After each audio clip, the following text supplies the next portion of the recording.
जय शिव शंकर, जय शिव शंभू। तो हो गई है सुबह, जैसा कि हमें इंतज़ार था कि मौसम साफ़ रहे। तो आप मेरे पीछे देखें, मौसम पूरा साफ़ है। शायद माता रानी ने हमें सच में बुलाना था, इसलिए मौसम साफ़ कर दिया। क्योंकि हमें कल साफ़ बोल दिया था उन्होंने, फॉरेस्ट वालों ने, कि अगर वेदर साफ़ होगा तो ही आप आगे आना, नहीं तो आप 2 किलोमीटर आके जो आओगे हमारे ऑफिस तक, अगर बारिश रही तो हम आपको आगे नहीं जाने देंगे। तो आपका परमिट भी कैंसिल हो जाएगा और आपका यहाँ आना भी बेकार। तो बस पूरी रात यही दुआ कर रहे थे कि मौसम साफ़ रहे, और मौसम पूरा साफ़ है। तो अब आगे की अपनी जर्नी की शुरुआत कर रहे हैं।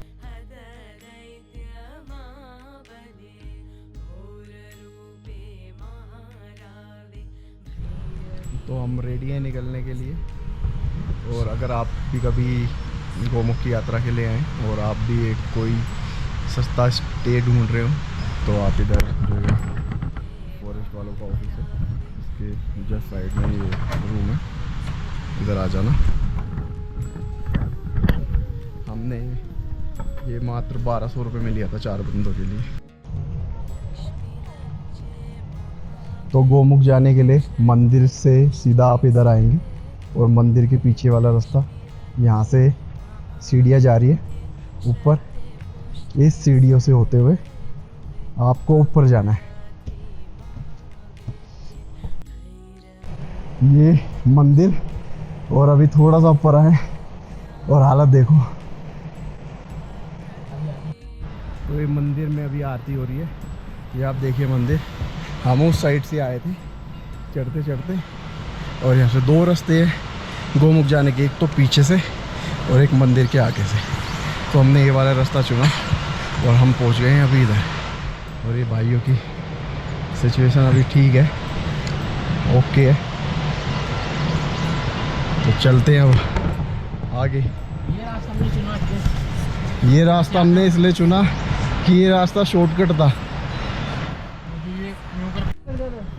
तो जो दूसरा रास्ता है वो ये था, और ये यहाँ का कुछ बोर्ड है, रोड मैप। अब थोड़ा रास्ता सीधा है, अब धीरे धीरे चढ़ेंगे।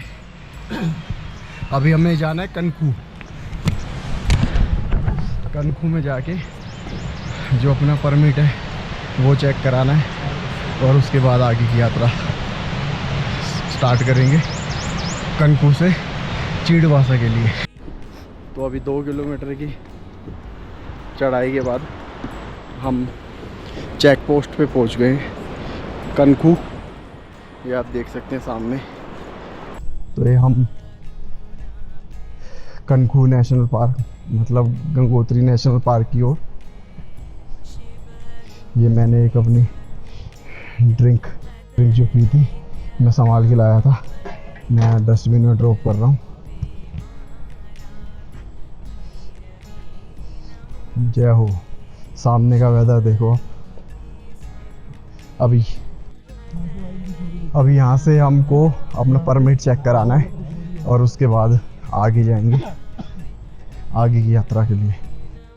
तो चेक पोस्ट पे हमने अपना सारा कुछ परमिट चेक करा दिया, फीस भर दी है 200 रुपये पर पर्सन, और 200 रुपये डिपॉजिट कराएँ, और गोप्रो के 500 रुपये। आगे का वेदर ये कह रहे हैं कि आगे ख़राब है, अगर होता है तो तुरंत आ जाना, पर देखते हैं हम क्या लिखा है हमारी किस्मत में। तो अब आगे की यात्रा स्टार्ट कर दी है कनखू से। रुक जाओ, इशू आ रहा है। ये देखिए सामने।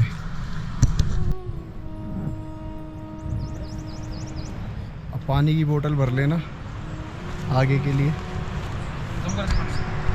तो अभी जब हम चेक पोस्ट पे रुके थे, वहाँ के रेंजर्स ने बड़ी अजीब बात बोले कि अगर आप गोमुख जा रहे हैं तो गोमुख दिखता नहीं है, आप किस लिए जा रहे हैं उधर। तो अलग से डीमोटिवेट करने वाली बात थी, तो वो कुछ समझ नहीं आई। हमारी आस्था के साथ वो कर रहे थे। मेरे मन में आई कि मैं उनको बोलूं कि हमने भगवान कौन सा देखे हैं, फिर भी हम उन्हें पूछते हैं ना। बट मैं चुप रहा कि उनको बोलने दो, वो अपना काम कर रहे हैं, हम अपना काम करते हैं। तो आप भी आए, आपको भी ऐसी बात बोले तो अपने आप को डीमोटिवेट मत करना कि ये क्या बोल दिया। अब बस वहाँ चेक पोस्ट पे चेक करना है, परमिट दिखाना है और आगे बढ़ना है यात्रा की ओर।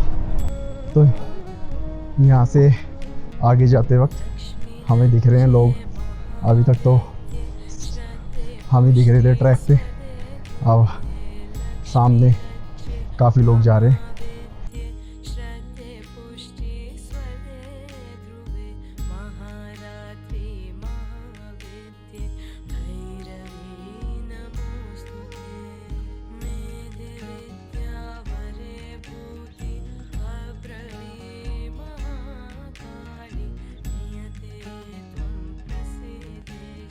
तो ये हमारी पहली वाटर क्रॉसिंग है,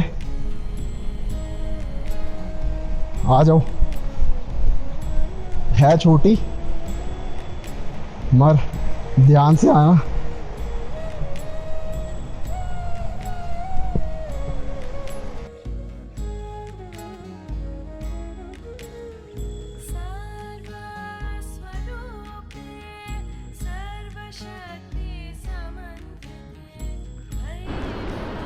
देखो इस यात्रा पे पहले खच्चर दिखे, पर ये यात्रियों को ढोने के लिए नहीं है, ये वहाँ से कुछ सामान सुमून आ जाए लाने ले जाने के लिए बस। तो अभी भाई रेस्ट कर रहे हैं। तो भाई कैसा लग रहा है तुम्हें? ये भाई की पहली यात्रा है। पहली यात्रा है। और पहली यात्रा ही जैसे ये जो आपने केदारनाथ की वीडियो में सचिन भाई देखे हैं, उनके भाई हैं ये भी। अब कर लेते रहे सही से, और बोलेगा भी है। और अभी आगे देखते हैं कितना चलते हैं। ये पहली यात्रा आएगी, तो चलिए फिर। जय हो शंकरा, आदिदेव शंकरा।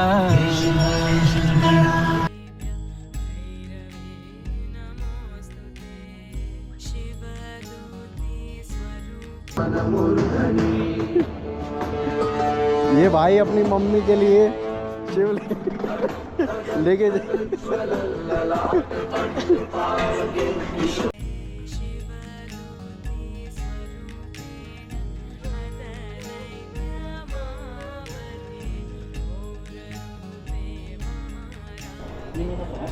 तो अभी यहाँ थोड़ा रेस्ट लिया है हमने, सोच रहे थोड़ा मैगी बना ले क्योंकि सुबह से खाली पेट निकले।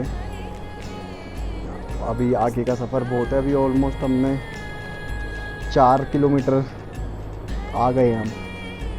अभी आगे और चलना है तो थोड़ा खा लेते हैं, एनर्जी ले लेते, फिर आगे का सफ़र स्टार्ट करते हैं फिर से।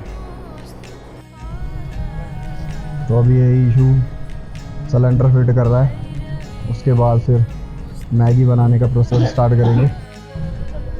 तो हमारी मैगी बन चुकी है, ये देखो प्लेट्स लगा ली। स्वच्छता का ध्यान रखते हुए कागज़ की प्लेट्स लाए हैं और मैगी के सारे पाउच हमने रख लिए। और यहाँ बाकी यात्री विश्राम कर रहे हैं।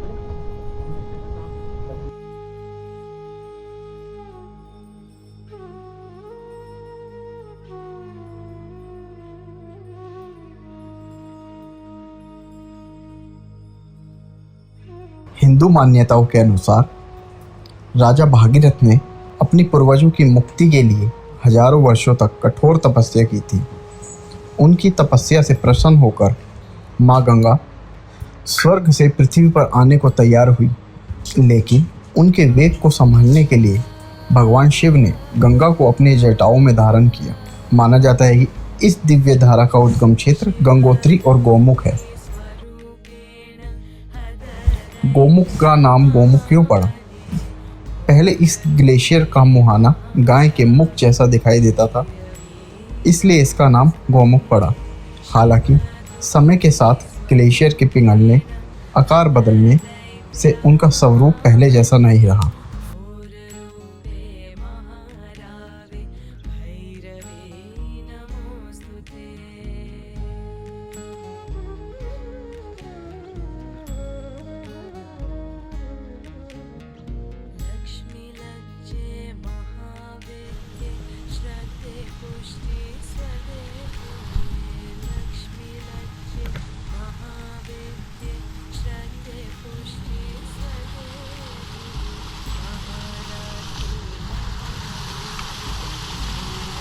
भर गई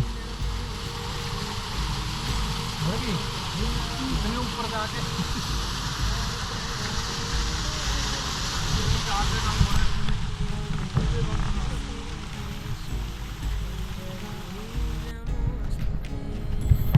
ये जो आपको दूर एक नीले कलर का टेंट दिख रहा है, ये है चीड़वासा। तो अभी हमें उधर जाना है, वहाँ जाके थोड़ी देर रेस्ट करेंगे।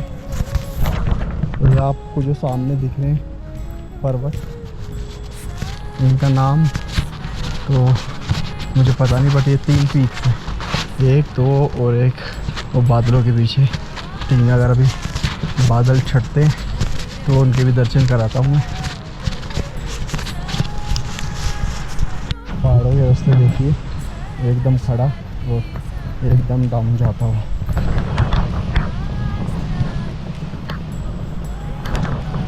पैर बड़ा सोच समझ के रखना पड़ता है।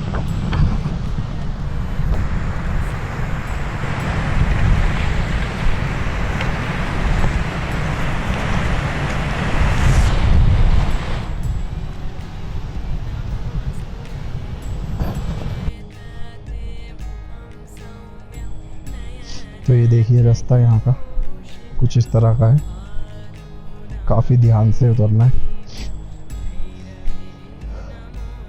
श्रद्धालु देख सकते हैं कितने हैं, क्योंकि 2 दिन से यात्रा बंद थी, इसलिए आज इतने लोग हैं, नहीं तो बहुत ही कम लोग दिखते हैं।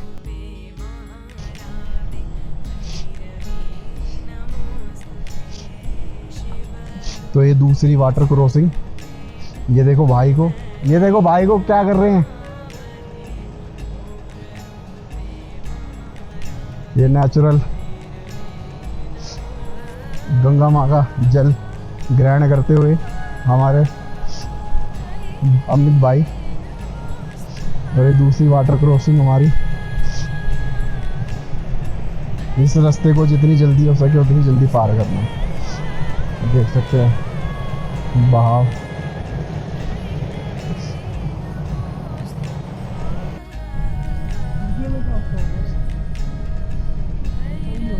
कंटिन्यू चढ़ने के बाद ये देखिए मौसम कितना सुहाना हो गया।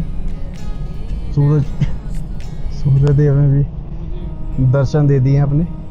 और ये देखिए सामने, और ये नीचे माँ भागीरथी, और ये हमारे मोनू भाई।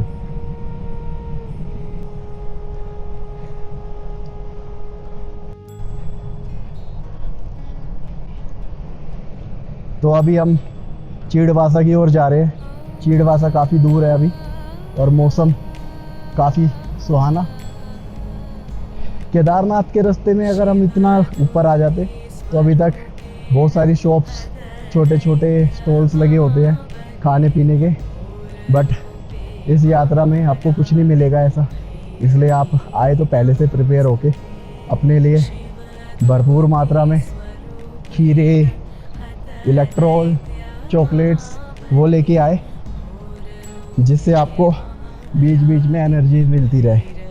जैसे हम अपने साथ लेके आए थे, दूसरों के व्लॉग देख देख के इतना आइडिया ले लिया था, नहीं तो हम भी ऐसे आ जाते और रास्ते में पानी पी पी के काम चलाना पड़ता।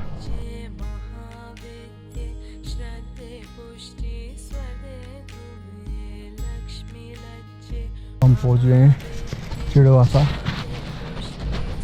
यहाँ आपको रुकने के लिए और नाश्ता पानी करने की सुविधा मिल जाएगी।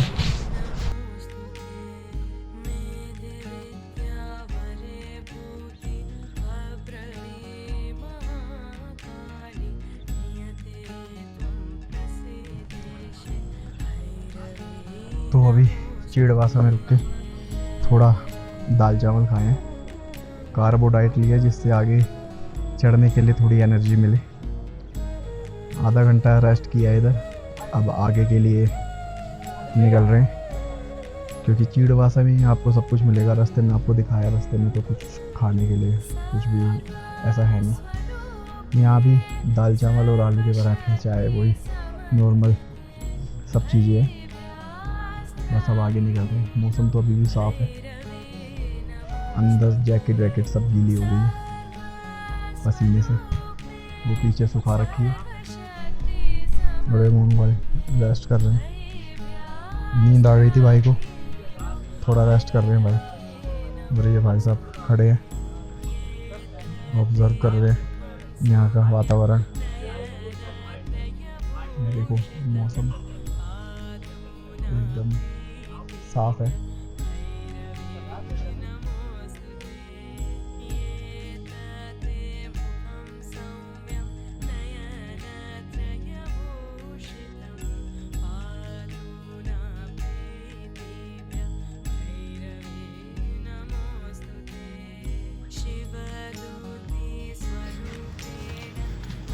तो अभी हम चीड़वासा के जो सेकंड पॉइंट था वहाँ पहुँचे थे। यहाँ भी जो हमने नीचे से परमिट बनवाया था वो चेक होता है एक बार और। ये चेक करते हैं कितने पर्सन नीचे से जो एंट्री थी उतने ही आ रहे हैं या नहीं। अब वो करने के बाद अब हम आगे जा रहे हैं। दो रास्ते कटते थे, एक रास्ता ये पुराना वाला ये आगे से चला है और एक ये नीचे हमें जाना है इस रास्ते पर।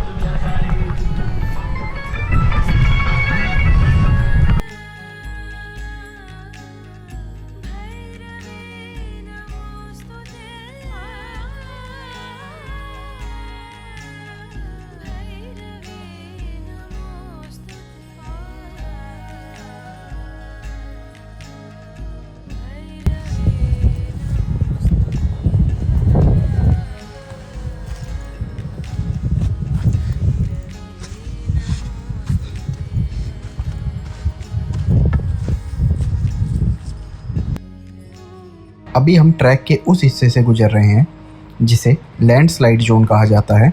यहाँ पहाड़ों से कभी भी पत्थर गिर सकते हैं, इसलिए इस जगह को सावधानी से और बिना रुके पार करना बेहद जरूरी होता है।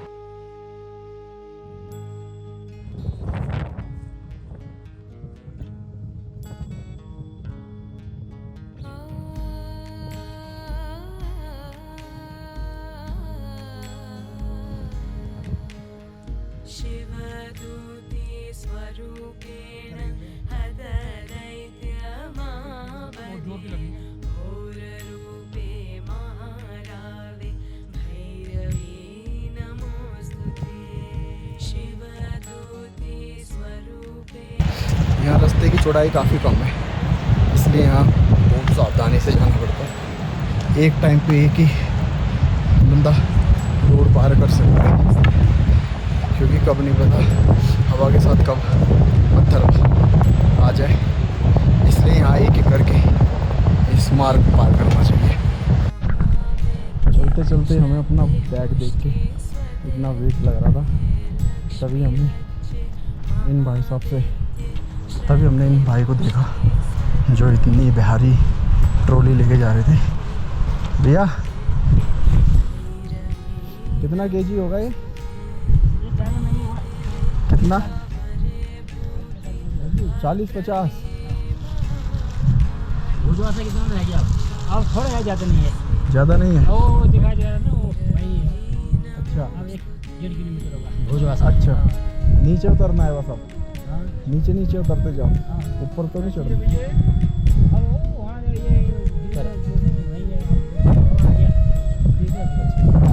धन्यवाद।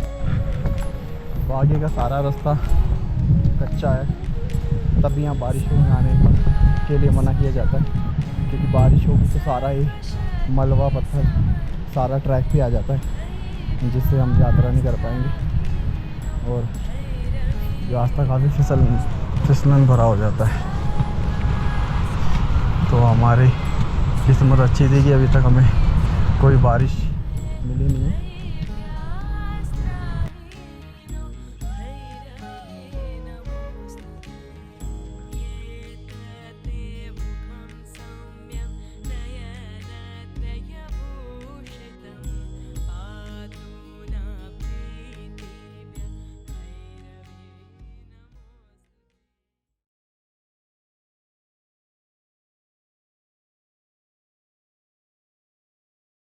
फाइनली हम पहुंच चुके हैं भोजवासा। अरे राम बाबा का आश्रम, अभी जाके यहाँ बात करते हैं।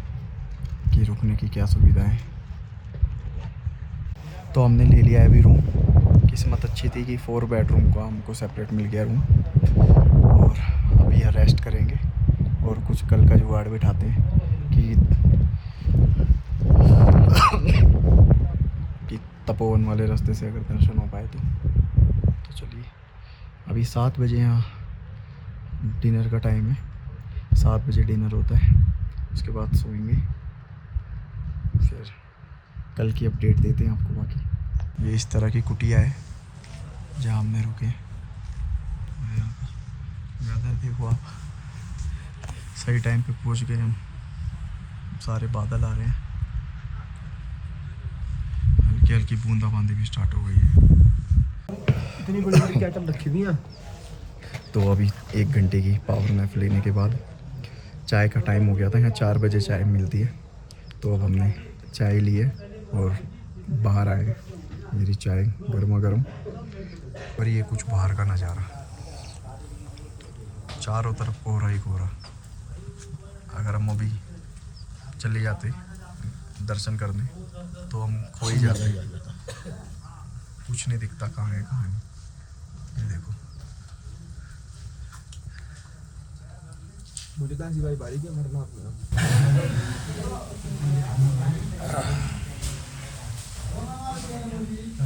हम लोग प्रसाद को बार बार वितरित करते जाएंगे, बार बार देते जाएंगे, पर नष्ट नहीं करना है। भोजन प्रारंभ करने से पहले सभी लोग मेरे साथ भगवान का नाम लेके जोर से बोलना, श्री राम जय जय राम। श्री राम जय जय राम। श्री राम जय की जय। महंत महाराज की जय। ओम नमः पार्वती पते हर हर महादेव। लगाइए वो।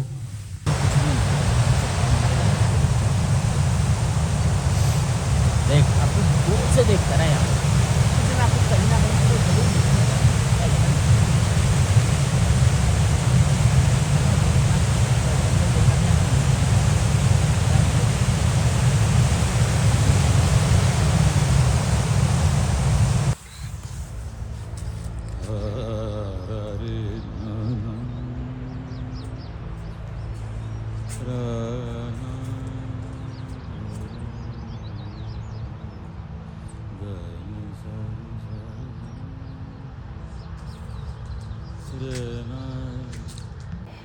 जय शिव शंकर, जय शिव शंभू।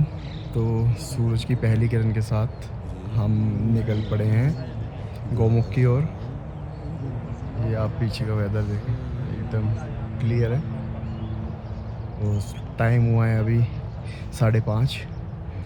बस हम जा रहे हैं अभी ट्रॉली के पास। रात को टेम्परेचर माइनस में था, तो आप पेड़ों के ऊपर जो है बर्फ जम रही है, देख सकते हैं। सब पे इसी तरह की जमीन, टेंट के ऊपर सबके बर्फ ही बर्फ है।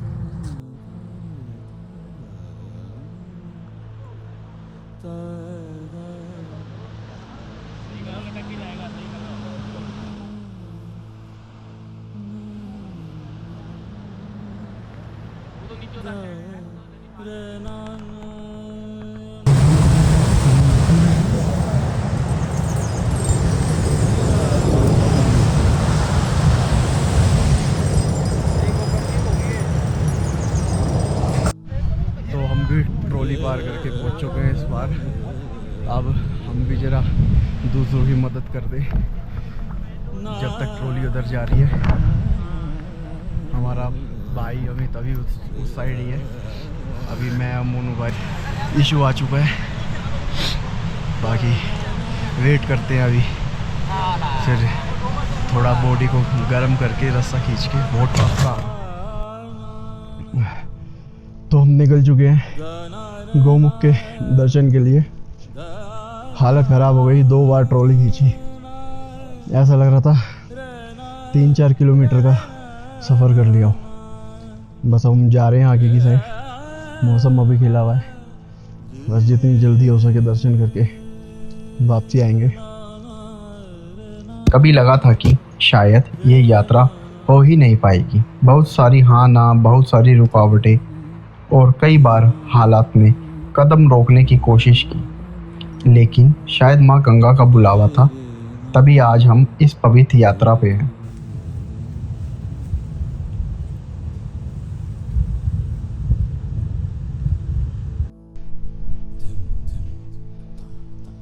तो हम गोमुख से कुछ ही दूरी पे हैं अभी, बट ये जो रास्ता है हालत ख़राब कर देने वाला है। पूरा कच्चा रास्ता, फिसलन भरा, आराम आराम से चल रहे हैं। कुछ यात्राएं प्लान नहीं होती, वह बस लिखी होती है, और आज महसूस हो रहा है कि अगर इरादा सच्चा हो तो रास्ते खुद बनते चले जाते हैं। यह सिर्फ गंगोत्री से गोमुख तक का सफर नहीं है, यह उन सभी मुश्किलों को पीछे छोड़कर यहाँ तक पहुँचने का एहसास है जिनकी वजह से कभी लगा था कि शायद हम यहाँ तक पहुँच ही नहीं पाएंगे। आज इन पहाड़ों के बीच खड़े होकर बस एक ही बात समझ आ रही है, जो होना होता है वह होकर रहता है। शायद इस यात्रा का लिखा होना ही हमारी सबसे बड़ी खुशकिस्मती थी।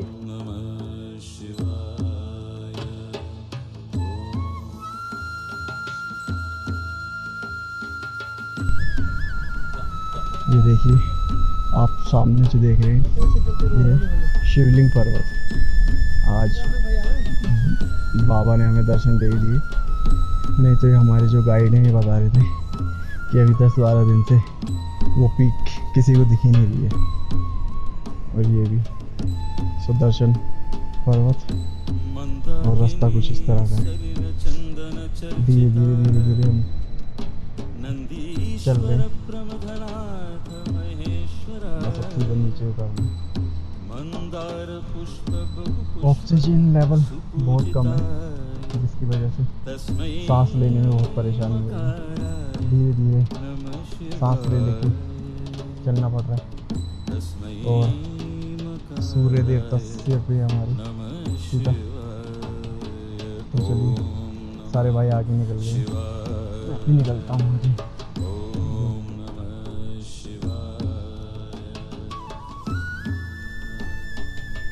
ये और ये देखिए शिवलिंग पर्वत, इसी को देखने के लिए लोग तपोवन जाते हैं, और बाबा ने हमें यहीं से दर्शन दे दिए। तो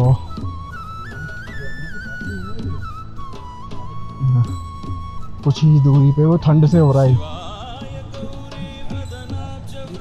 ये सामने देख सकते हैं आप, जो दूसरे वाला रास्ता है वो ये था, वो बस यहाँ तक दर्शन कर पाते, इसके आगे नहीं जा सकते। और ये तपोवन वाले रास्ते से आप सीधा इस रास्ते से जा सकते हैं। हम भी अभी कुछ ही दूरी पे हैं।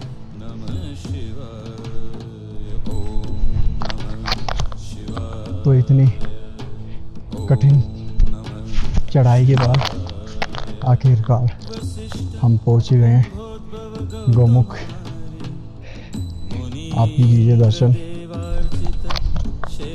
ये देखिए, ये जो आप पूरा देख रहे हैं यहाँ से यहाँ तक पूरा गोमुख ग्लेशियर है।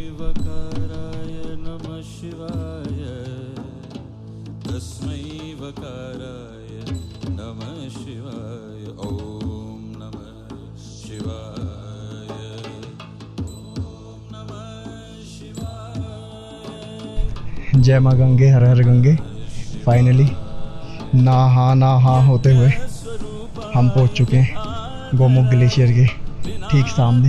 ये आप देख रख सकते हैं गंगा माँ का उद्गम स्थल, जहाँ से गंगा माँ, बोला भी नहीं जा रहा है, बड़ी इमोशनल मोमेंट है। कई सालों से प्लान किया था आने का, और इस बार भी नहा होते हुए फाइनली हम पहुंच ही गए हैं। कल रात तक भी ऐसा लग रहा था, क्योंकि मौसम आपने देखा कैसा ख़राब हो गया था। सब लोग कह रहे थे कि मौसम ख़राब है, अब जा नहीं पाएंगे आप, पर यही आशा करके सो रहे थे कि सुबह मौसम ठीक रहे तो हम निकल पाएंगे। अब हम माता के ठीक सामने गंगा माँ के। तो चलिए हम भी अपने हिस्से की एक डुबकी लगाते और अपने घर परिवार, अपने गुरु का नाम लेके हर हर गंगे के साथ माता के दर्शन करके वापसी अपने घर की ओर चलते हैं। तो अपने हिस्से की डुबकी लगा दी है हमने। माँ गंगा मैया की बॉडी अपने आप ही ठिठुर गई, बस एक बार ठंड लगी एक डुबकी के बाद, फिर बॉडी नॉर्मल हो गई।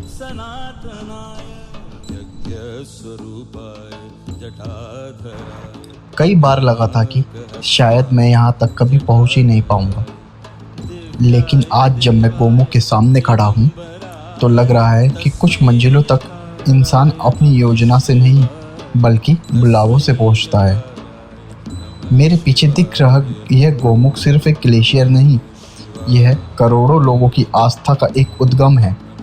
हिमालय की गोद में खड़े होकर माँ गंगा को इस रूप में देखना अपने आप में एक दिव्य अनुभव है।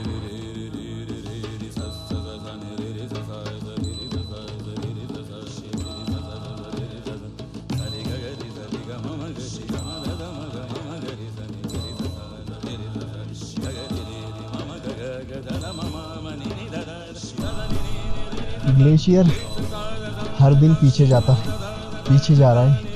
कहते हैं किसी टाइम 14 किलोमीटर आगे तक का ये जो पूरा रास्ता देख रहे हैं आप, यहाँ तक पूरा ग्लेशियर था, जो कि अब बहुत पीछे जा चुका है। आने वाले समय पे पता नहीं रहेगा, हम तो कहते हैं कि रहे, हमारे आने वाली पुश्तें भी देख ले। इस वजह से मैं यूट्यूब चैनल पे अपनी वीडियो डाल रहा हूँ, ताकि हम रहे या ना रहे, वीडियो तो लोग देखते ही रहेंगे। मेरा सही बताऊं, कभी ज़िंदगी में मैंने कोई ट्रैकिंग नहीं की थी। ये ट्रैक करे भोले बाबा से इतना अच्छा हुआ, भोले बाबा ने इतनी कृपा करी कि मेरे से कभी ट्रैक नहीं चढ़ा गया, और आज मेरे को यहाँ तक खींच लाया हाथ पकड़कर। मैं भोले बाबा का हर तहे दिल से धन्यवाद करता हूँ। नमः पार्वती पतिये हर हर महादेव, नमामि गंगे हर हर गंगे। और ये हमारे चुनू भाई का ब्लॉग जरूर देखें, इसको सब्सक्राइब करें, इनके चैनल को सब्सक्राइब करें, इस वीडियो को शेयर और लाइक ज़रूर करें। Thank you. तो ये थे हमारे सुमित भाई, जो कि अभी तक इन्होंने कोई भी ऐसा ट्रैक किया नहीं था, और आज सीधा गंगा माँ ने इनको गोमुख बुलाया। और भाई का कोई प्लान भी नहीं था आने का इस ट्रैक पे। सचिन भाई आने वाले थे, बस किसी कारणवश वो आ नहीं पाए, और भाई ने तुरंत सुमित भाई से पूछा कि तुम्हें चलना है। भाई ने बिना कुछ सोचे समझे हाँ बोल दी कि ठीक है भाई चलूँगा। और आज देखिए माँ के चरणों के पास भाई अपने यादगार पल भाई ने शेयर किए। भाई जैसे गोमुख द्वार पे पहुँचे, भाई की आंखें नम हो चुकी थी, क्योंकि कभी किसी ने जब सोचा ना हो कि मैं ऐसी जगह आऊँगा और वो उस जगह आ जाता है, तो उसका यही रिएक्शन होते हैं। अब देखते हैं आगे की यात्रा कौन सी करते हैं भाई हमारे साथ।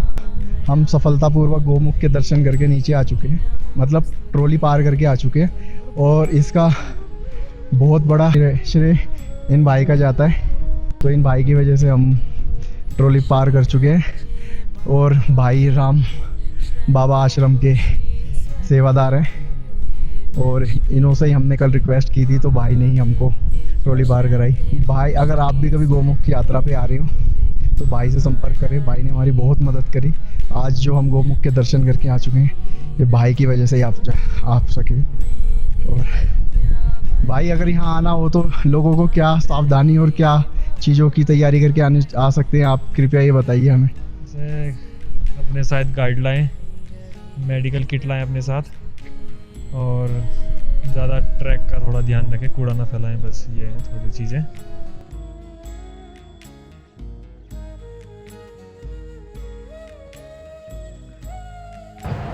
तो अभी हम जब यात्रा में थे, वैसे तो एक आंटी अंकल जी थे हमारे साथ ही ऊपर चले, रजिस्ट्रेशन भी हमारे साथ कराया और यात्रा में भी पूरा ऊपर हमारे साथ रहे। बट थोड़ी टाइम जब हम रास्ता भटक गए थे गोमुख की ओर, तब थोड़ी वार्तालाप हुई, तब हमें पता लगा कि हम किन शख्स के साथ अपनी ये गोमुख की यात्रा कर रहे हैं। ये हस्बैंड वाइफ 28 या 30 मैक्सिमम या ज़्यादा भी हो सकते हैं, इतने दिन की यात्रा पे निकले। और मैं जो आपको ये पर्चा दिखा रहा हूँ, ये पूरी अभी 4 धाम, पंच केदार और जो भी बीच में मंदिर है सब यात्रा कर रहे हैं, और दोनों अकेले। तो ये हैं वो अंकल जी जो यात्रा कर रहे हैं। तो अंकल जी, क्या सोच के आप घर से निकले थे, और अभी आपके 2 धाम और एक गंगोत्री धाम, गोमुख धाम हो चुका है, तो कैसा फील लग रहा है आगे की, क्या आपकी और लोगों को क्या आप संदेश देना चाहेंगे कि आप इस उम्र में ये यात्रा कर रहे हो, और ये भाई देखो आपसे छोटी उम्र के ही अभी से हार मान गए, और आपको अभी गोमुख की यात्रा भी कर रहे हैं और आपको और आगे यात्रा करनी है, तो आप क्या संदेश देना चाहेंगे आज के सनातनी युग को? संदेश यही है कि हमें प्रभु की भक्ति चाहिए बस। भगवान के नाम पे जो निकलेंगे, उनको जो शरीर में भी उनके परेशानी होगी, कोई दिक्कत होगी, प्रभु उनको हल करते। और ये अंकल करके तो देखो, बुलेट पे यात्रा कर रहे हैं। हाँ, मैंने बुलेट पहली बार चलाई है पहाड़ों में। मैं एक बात और कहना चाहूँगा, युवा पीढ़ी जो भी है अपना इधर जो गलत रास्तों में भटक जाते हैं, नशे में या कहीं और इधर उधर, वो इसमें ना भटके, प्रभु का ध्यान करे तो उनके लिए कल्याणकारी हो। एक बार करके तो देखो। जय गंगे मैया। जय गंगे मैया, जय भोलेनाथ।